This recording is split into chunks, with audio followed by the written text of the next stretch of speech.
down, focus on yourself.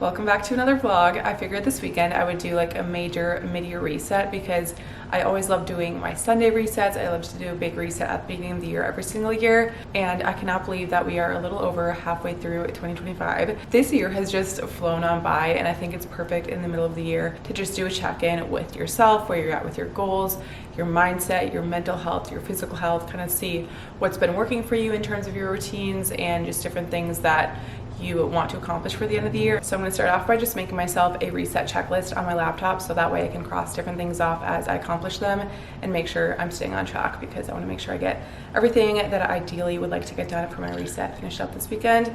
And then we'll just have like a little journal sesh just so I can check in with my goals that I set for myself at the beginning of the year and do a check-in with where I'm at, where I want to be by the end of the year. Just like a little reflecting both internally and externally.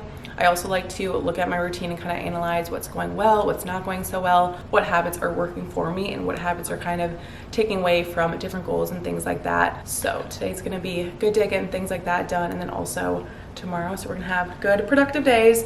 But yeah, I'm gonna start with just doing a little journaling right now, and then we'll get into a big old deep clean.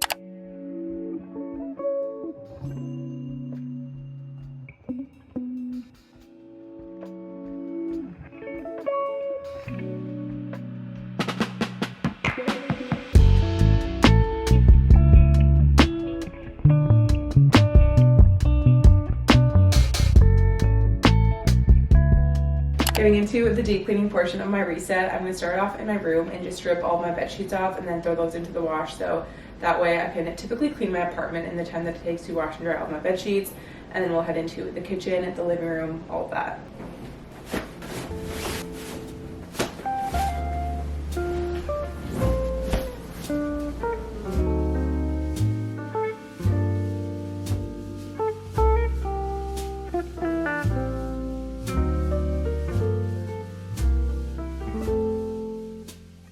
Now while all of my bedding is being washed, I'm going to do a quick clean and tidy of the kitchen, and basically just putting away all the dishes in the dishwasher, washing the countertops, washing the floors, and kind of cleaning things up in here. So nothing too crazy with the kitchen. But when it comes to decluttering, that's what I'm going to tackle in my living room, because I have my entertainment center and it has honestly just become like a catch-all of random things. I have camera equipment in there, candles, extra decor, games, books, and when I open those doors, I'm like, it stresses me out. So I just want to go through and declutter the things out of there that I no longer use anymore, or just things that I don't need that take up space. And kind of same with the junk drawer in my kitchen right here, because you know the name lives that up, like it just has a bunch of junk in it. So we're going to go through and just declutter little things like that.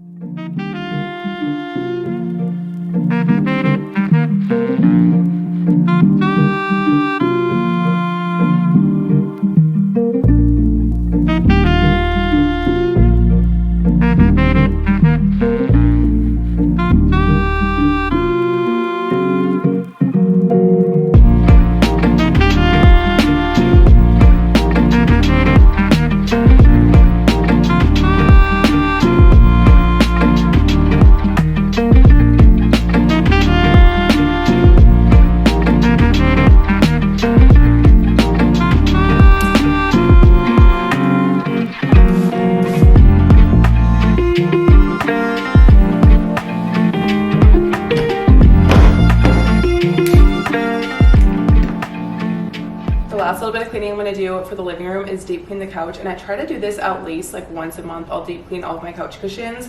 So I use this little green machine that I got off of Amazon. This thing is a lifesaver. I also used it in my last apartment on my old couch, because it's really nice to keep your white couch super clean, especially if you do have pets. I swear by this thing.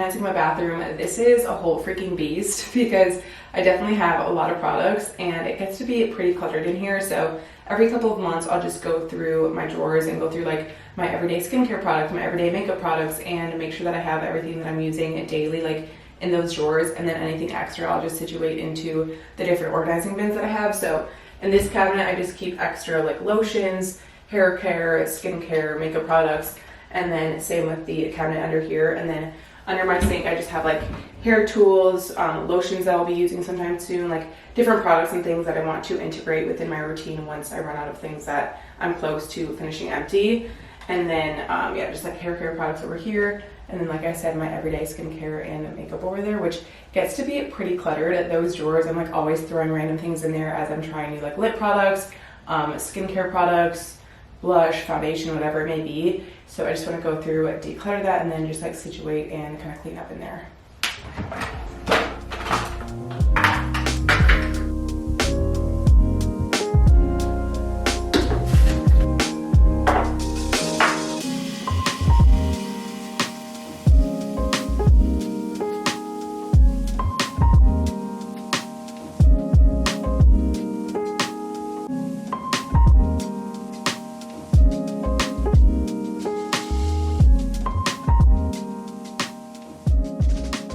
Next up for the reset checklist, we're going to tackle the closet, which is arguably one of the toughest projects because I have a lot of clothes and I just need to go through and take out pieces that I haven't reached for, I know I'm not going to reach for, and just things that just don't fit me like they used to. So I'm going to create a pile that is like all donations, and then also a pile for things that I can upload on my Poshmark. We're going to go through, do a once over, and then probably try some things on. I know there's lots of jeans I need to declutter. I have some dresses, some tops, honestly just everything. So we're going to do a big declutter and little revamp.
Talking about earlier, one of my favorite things with the mid-year reset is to just check in on my goals and also revisit my vision board. I always love creating these at the beginning of the year. It's super fun to do it on Pinterest, but I just think it's so powerful to have a physical copy of your vision board and just something that you can reference.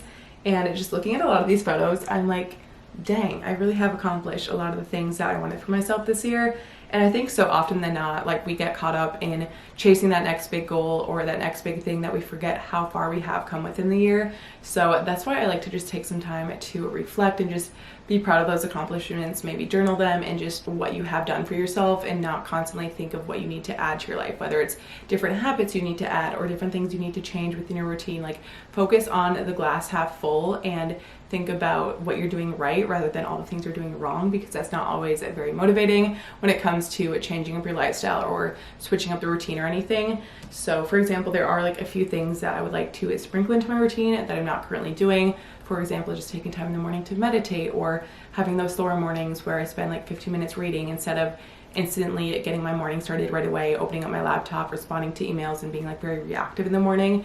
So instead of doing like a whole overhaul of my habits, just how can I switch up my routine just a little bit to sprinkle those things in? I think that's also really important. So maybe for you, for example, if you have like a fitness goal and you haven't been, reaching it or like accomplishing it like you thought you would, don't be so hard on yourself and think you need to now go to the gym like 5 times a week. Just make that goal a lot more small and manageable, and think of going maybe 3 times a week and just getting yourself there and just walking on the treadmill for like 15 minutes or so. Just the small act of doing that will help you make it a part of your routine and make it a habit, rather than being like, oh my God, I need to go to the gym, I need to lift and do all this crazy stuff, because believe me, I've been there before and it can definitely lead to a feeling of burnout, and nobody wants to feel that way. And I think especially when you compare where you're at as to where someone else is, or maybe your friend is or whatever, it can definitely be very unmotivating. But do not compare yourself to anyone else, and just remember, like, you are your own worst enemy. So let's switch the mindset around, and like I said, just start to do those smaller things that truly make you feel good and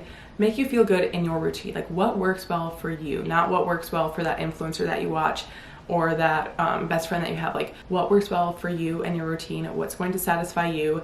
And if just going to walk 15 minutes in the morning on the treadmill is what's going to work well for you and help you get into the routine of your fitness journey, then that's what matters. So focus on you, focus on your goals, and just that one step ahead of yourself rather than going from like A to Z, because going from 0 to 100 in anything and any goal you have for yourself is going to really stress you out, and like I said, create that feeling of burnout, which is never good. So take it easy, take it step by step, and if you are feeling maybe overwhelmed or kind of feeling like let down with yourself in terms of where you're at in your life right now, I know I've been there plenty of times before. I was even there a few months ago. Like, it's so easy to get in that headspace, especially when we have millions of people's lifestyles at our fingertips and can instantly see like hundreds of different people's lives in like one split second. It's easy to, you know, stress yourself out about where you are compared to where someone else is, but don't let that be the case. And like I said, put your phone down, focus on yourself, and just work on those smaller things instead of doing like a major overhaul of your life. And it feels really good to just open up Pinterest sometimes, add some photos to like your mood board for the year, and feel re-inspired that way, because I know for sure that like always helps me, and it just makes me feel motivated and re-inspired for sure.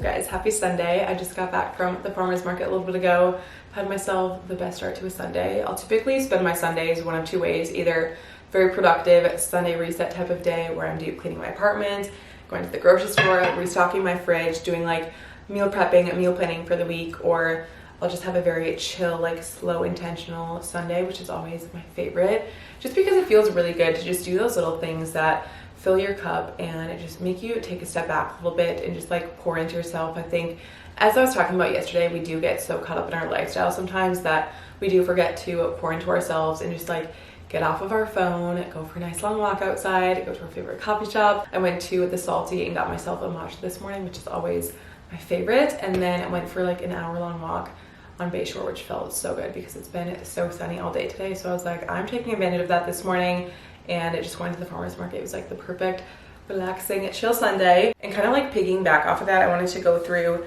how I set myself up with my goals and habits, because as I was talking about yesterday, I like created or went through all of my goals that I created for myself at the beginning of 2025 and kind of just did a little audit of them and checked in to see which goals are still in alignment with what I want for myself by the end of the year, which goals I could add or take away. So pretty much how I set up my goals is I'll have my physical journal right here, and I'll just write down all the goals that I have for myself.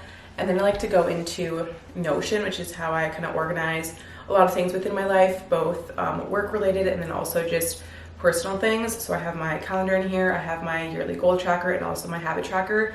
So how I like to set up my goals is I'll have my goal itself and then different habits, like maybe 2 or 3 habits that I could do or things that I could add into my routine that will help me reach that goal. So let's say, for example, I'll use like a personal goal and then also a work-related goal. So for me, social media is my full-time job with a bunch of other things kind of attached to it. But for one of my work goals this year, I really want to increase my followers on TikTok and YouTube specifically.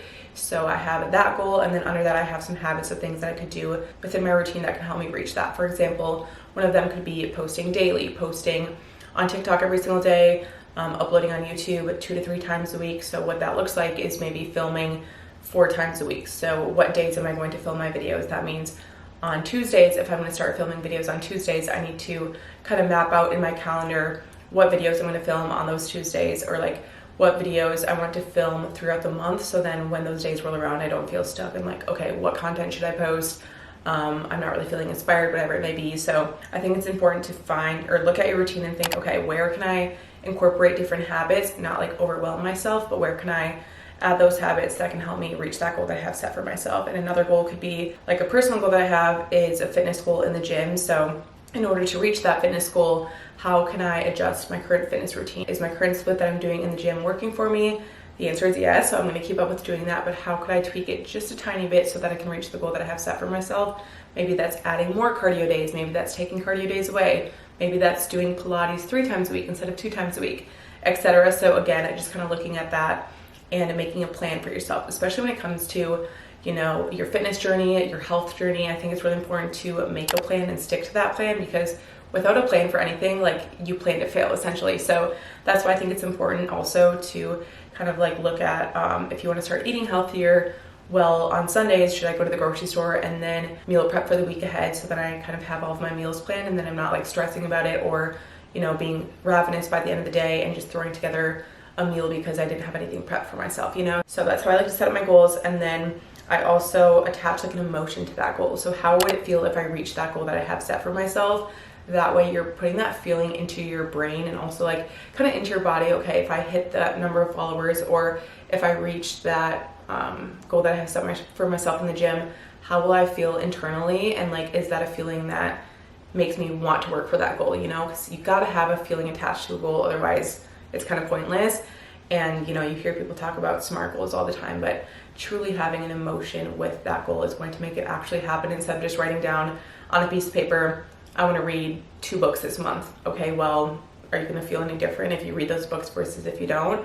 Because personally, I know for myself, having a goal to read a book a month, which I know may not sound like a lot to some, but for me, I attach that emotion with like relaxing at the end of the night and also just like feeling more chill and zen. So that's why I'm like, okay, that's a goal that I could do, and a habit that I could attach to that goal is reading for 20 minutes in the morning, or reading for 20 minutes before I go to bed at night. And then I like to have those goals also on my phone so that I can be constantly reminded of them and just like kind of reference them. I think just sticking to maybe like 3 or 4 goals and then having a couple keystone habits attached to those goals will definitely help you reach them a lot sooner and make them more attainable for you, which at the end of the day is most important.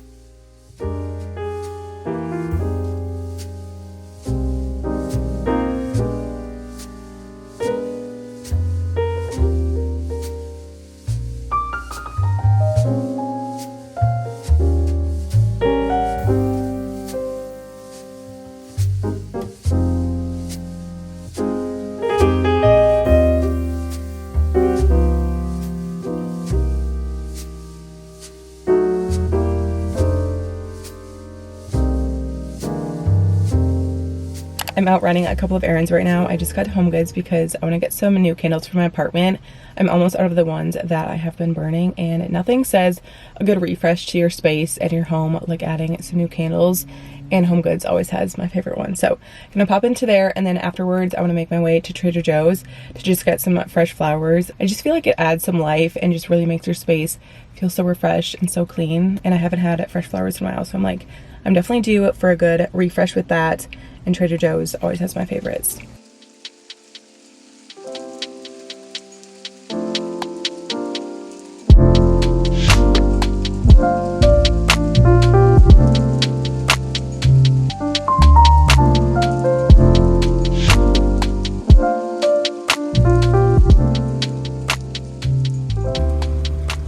We're back from Trader Joe's and Home Goods. I got my typical bouquet that I always like to get from Trader Joe's. One time somebody commented and was like, you get the same flowers every single time you go? Maybe I like it, okay? So these are always the ones that I get, and I mix them with these, I think they're called, oh yeah, the mums.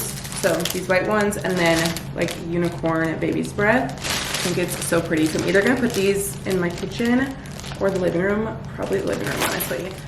And then I always like to have fresh eucalyptus in my bathroom, so I restocked that. Maybe I'll even put some of them in at this bouquet. And then from Home Goods, y'all, I'm excited about this candle. I love a good candle, and anything that has kind of like a cozy, muskier scent. I didn't get anything summery because none of them were like calling my name. They all smelled like very lemony and something that you would put in a kitchen, but I wanted a big candle that I could put in my living room.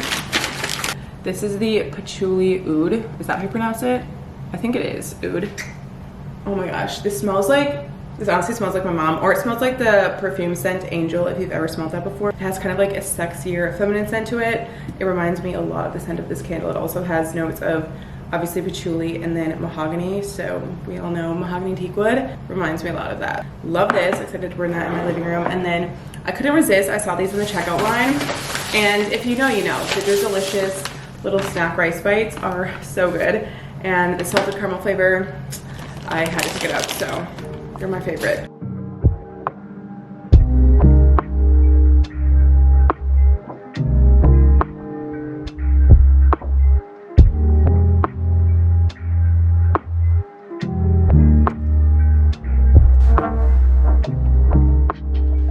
I'm wrapping up my weekend of resetting with self-care night. This is pretty much how I always wrap up the end of the week, and it's been a Sunday because I just love having chill, slow self-care, and it just always feels so good, just giving yourself a little extra TLC, doing a hair mask, face mask, all the things. So tonight I just did my hair care, and I'm going to put on this face mask. This is the Ole Henriksen Dewtopia 25% acid flash facial mask. This stuff is incredible. It just gives your skin like a good exfoliation, so I like to use this at least 2 or 3 times throughout the week.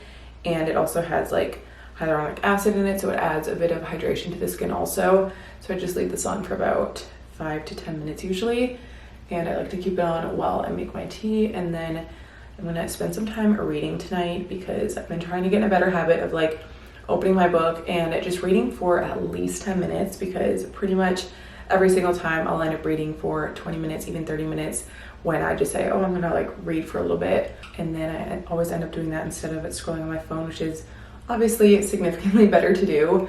And it just helps me chill and like unwind into the night and get a much better sleep. Because one thing that I'm definitely trying to prioritize and work for the end of the year is just getting 8 hours of solid quality sleep at night, because I'm telling you, these 5 to 6 hours that I have been getting are not cutting it for me. And I definitely feel myself like having low energy throughout the days and having a little more caffeine than I should. And honestly, it's the brain fog more than anything that just like really affects me. And I've been feeling it a little too much recently because I haven't been prioritizing my sleep as much as I wish I would. I just feel like a new human when I'm generally getting the 8 hours of sleep consecutively. And I notice like a 9-day difference between how I show up and like how I present myself, you know, in front of the camera and just different things like that. And like, I need to just really get my evening routine and my nighttime habits just under control, because I keep saying I'm going to, and I'll be really good about it for like a few days or a couple of weeks. And then I have maybe a day here or there where I slip up, and then I just let all the progress go out the window and kind of just revert back to my old habits of like scrolling on my phone before I go to bed, or going to bed around like 11 midnight. And I just don't need to do that, especially as somebody who is definitely a morning person. And I really love my mornings and just like getting up early, getting a good start to my day, having a productive start to my day, because I do find that I'm much more productive earlier on in the day. So to take advantage of that, I need to get to bed much sooner and actually making sure that I'm getting my quality 8 hours of sleep that I definitely need.